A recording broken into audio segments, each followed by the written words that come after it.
Hello, I'm your host, George Dean, and welcome to another episode of the KBB Review podcast. And thank you for once again joining me for another episode in our special mini-series dedicated entirely to our Rising Star finalists for the KBB Review Awards 2026.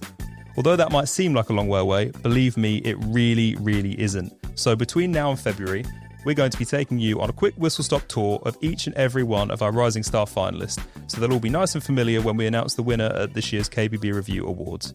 And I'm really pleased to introduce you today to Holly Magee. She's a creative designer at Elysee Kitchens and Interiors, and she's made an incredible impact on the business despite only being there for about a year, which is absolutely incredible. I can't wait for you guys to get to meet her, and the fact that she's doing everything that she's doing and spinning that many plates, even though she's only been with the company for such a short period of time, is genuinely amazing. And once again, we've teamed up with Blum to put a real spotlight on the young talent working in KBB retail. This industry has an incredibly bright future, but for it to carry on, there needs to be a steady stream of fresh blood entering the sector. So we're delighted to be working with Blum to highlight tomorrow's industry leaders. And speaking of, it's time I introduce you to Holly Magee. So obviously you are one of our Rising Star finalists for 2026, and one of the things I always love to start asking is, how did you come to enter the industry to begin with? So I actually moved to the UK about 2 years ago from Australia, and my background from university was in interior architecture. So I came here looking for work, and whilst looking around, I went to like a networking thing, trying to find ways to get into the industry, and came across Elysee, and I met with the owner, and we sat down, had like a little meeting, and got the job and started working there as the designer. Before you went to that, you had a degree in design, didn't you? So you always knew after that it was kitchens that you wanted to do? No, not necessarily, actually. During university, like with the degree I did, it was a lot more commercial design work that I studied. So it was more designing, like some of the things we had to do was like designing hotels and restaurants and office spaces. So it wasn't specifically kitchens and bathrooms, no, but this was the first job I got in relation to the design industry, and I've just actually fallen in love with it. Right, okay, so you knew you wanted to do something with design, but no idea it would be that specific? No, not at all. No, I did not think it would be specifically kitchens, bedrooms, bathrooms at all. It was kind of more of a starting point to get the ball rolling into working in the design industry, and yeah, I've just fallen in love with it, actually. Oh, fantastic. I'm really curious. What do you sort of learn doing an actual design degree? It was interior architecture. So it was, I would say like the first couple of years was learning everything to like draw everything by hand, like architectural plans and things like that, like all your elevation sections, all that sort of stuff. And a lot of it was, we would design a cafe as part of our assignment, and then you'd have to draw it up, everything by hand. And then the last couple of years we started learning all the software programs. And so part of that was then, I think one of our projects was designing a hotel. So we would have to design the hotel as beautifully or creative as you'd like. But then there was also a technical aspect to that. So part of that was actually drawing all the technical drawings that you would then send off to someone, so that we were understanding how to design it, but then also how it can be drawn technically, if that makes sense. Yeah, so it was just sort of understanding what you're designing and how it actually works, which I thought was really important as well, because you can create and design something beautiful, but then making sure it actually can work is really important. And I quite love the technical side of things. Yeah, you do sound like, it's funny because a lot of people sort of shy away from talking about things in technical detail, don't they? But you sound like someone who you can get that round perfectly. I like to get my head around the technical thing, because I think for me, when I'm doing any sort of design work, if I don't understand how it works technically, I feel like I can't design it, if that makes sense. There's a part of me that has to know how this technically works for me to be able to design it, because I think they go hand in hand. Like, you got to design something, but then because obviously with kitchens and bathrooms, when you're ordering and doing that sort of stuff and going through the order confirmation, you have to, or when you go on site and talk to the fitters, you have to know that what you've done works, and you've got to be able to like explain yourself and understand that, oh, what I've done and how you can explain it technically to other people. So I'm like, I need to know the technical side of things as well. And I suppose if you don't understand that, then the client isn't at all either, are they? Yeah, exactly. And speaking of which, one of the things I really liked about your entry was Will Smith, the sales director at Elysee, basically said that you have this innate gift for taking really complex design ideas and presenting them to clients in this way that is in understandable layman's English, if you know what I mean. Is that something you've had to work to develop, or is that, like he says, like a gift almost that you've got? For me, I would say it's just the more I do it, I feel like the more confident I get at it. So this job is actually my first design job out of university. So doing the job is like comfortable because you're on your own, but then when you've got to present it to the client, like I remember the first time I presented the design to the client, you are a little bit, not so much not confident, but you're still learning. So I think for me, the more and more I've presented these designs, the more and more comfortable I get at presenting it, and the more and more I get confident in myself that what I've done is a great design. And so I think when I'm presenting anything that is quite complicated, I find for myself when I'm presenting all my design work that I actually present through the program that I use.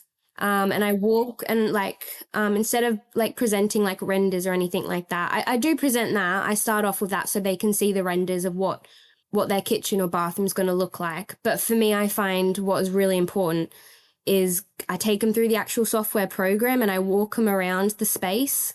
And I find when there's anything technical, that's the best way that I can actually present that to them, is then instead of explaining it through an image, I walk them around the software program and I find it makes it a lot more sense for people to understand. It must make it easier for you to explain as well, that you can almost point things out as if you're in the space, can't you?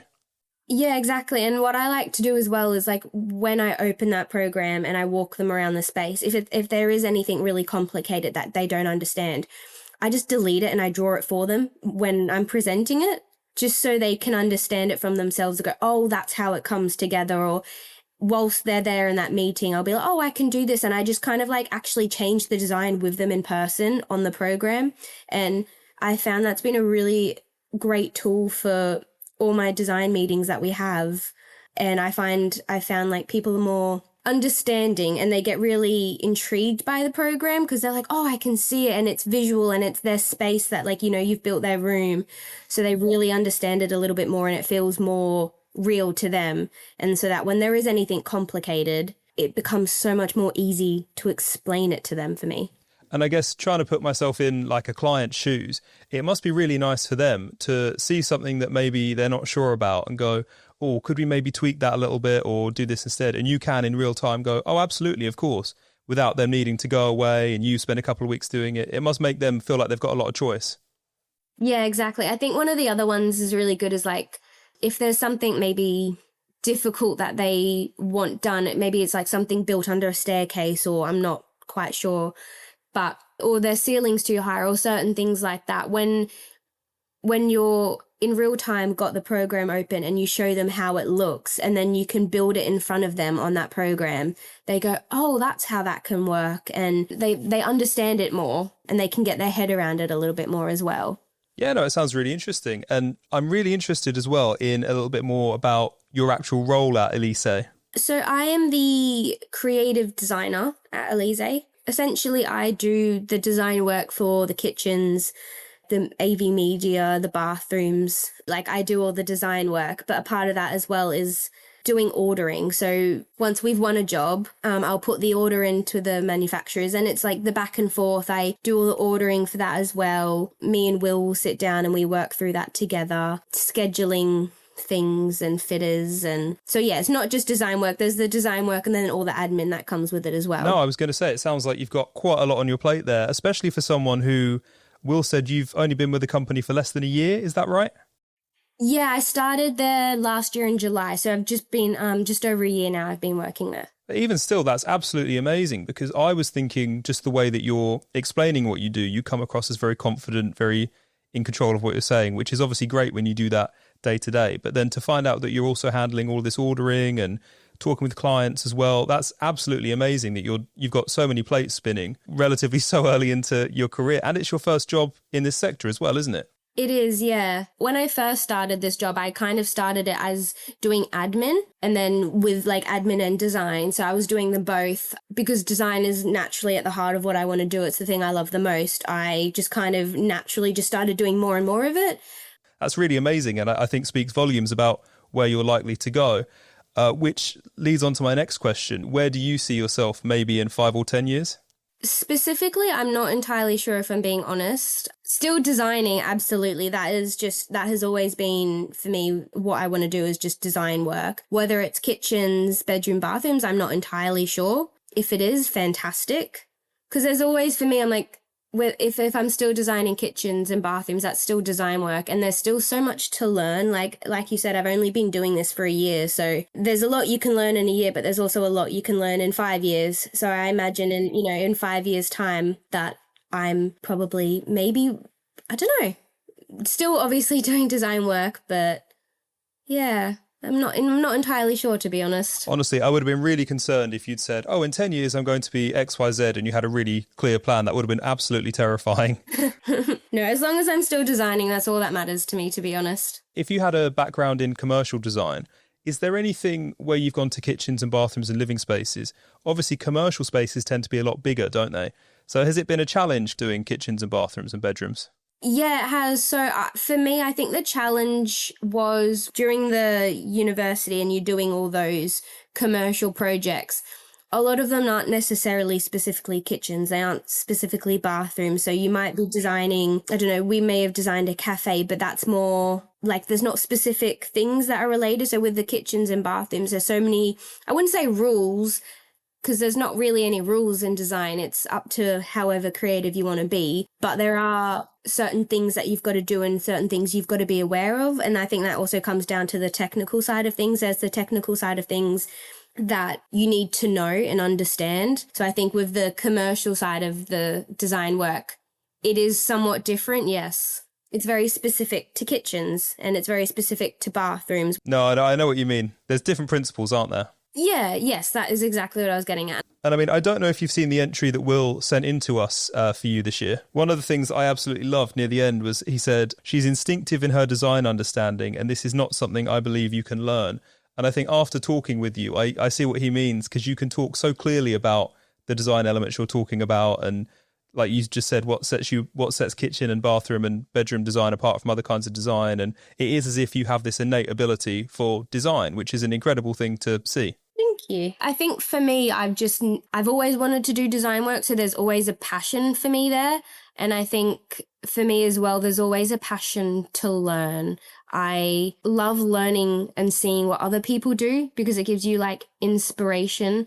And I always think that there's always something new to learn. There's always something new that I've never done before, I've never tried before. There's more technical things that I have no idea. So I get excited that there's so much, because I've only been doing it a year. And I think for me, I find that as an advantage that I haven't been doing it. I haven't been in the industry for very long. So for me, I'm like, in 5 years' time, there is so much that I could learn and achieve and all the creative design work that I could do because there is so much more to be done. Yes. Yeah, I imagine every day for you, even though you're doing all these projects, you must still find stuff that challenges you and surprises you every day. And that's always an opportunity to learn something new, isn't it? Yeah, definitely. I love when like you get certain designs, like a project coming in and you're like, oh, you get really excited because you're, oh, this is different to the last one. Oh, or like the way the house is built was different as well. And so it goes, oh, there's a few more challenges to work with. And I get excited about those things because I'm like, how can I make this work and still create a nice design and make it work? And then my favorite part is then when I get to actually present what I've done, because that for me, that's my favorite part, is like when you're presenting the design and, you know, you never get it right the first time. There's always going to be tweaks and changes. But even on that first design, the clients just, when I walk around the program and stuff and they go, oh my gosh, that's my house or that's my kitchen. I personally love that side of it. Yeah, sounds very rewarding. Yeah, I love that part. And I think for me as well, like I'm a bit of a people person. So when I have an initial meeting with them or then I have the second presentation meeting, I love just talking to people and having a conversation before I even get into the design part. And I find that sometimes just eases people a little bit. It like softens people a bit if you can like have a conversation with them or be super chatty, because it then the client gets to know you and who they're going to be working with. And I think that's really important. I love building a relationship with my clients because then I want them to trust me. Yeah, because I suppose if you're designing things for their house where they're going to live in potentially for the rest of their life or for the next 20 years, that trust has to be unshakable, doesn't it? They have to trust that you're not going to do something really silly or do something that wouldn't be right for them. Yeah, exactly. Yeah. And it's trust in having a good relationship. Obviously, liking each other is very important, but having trust that they know I can create something that is going to be beautiful for them and tailored to them as well, and like understanding who they are and what they want. So I always think that's really, really important, is that first initial meeting when you sit down with them and you understand what it is they're after is so important, because that's the start of like building that relationship. And I think if you have a good relationship and they like you, that's always a good starting point. Absolutely. And I am still in total awe that you are doing all of that just over a year into your career. But we are really excited to have you as a finalist for our Rising Star category this year. Thank you. I'm really honoured to be made as a finalist. Thank you so much. And I look forward to seeing how you do at the awards. So thank you so much for talking with me today. No worries. Thank you for having me.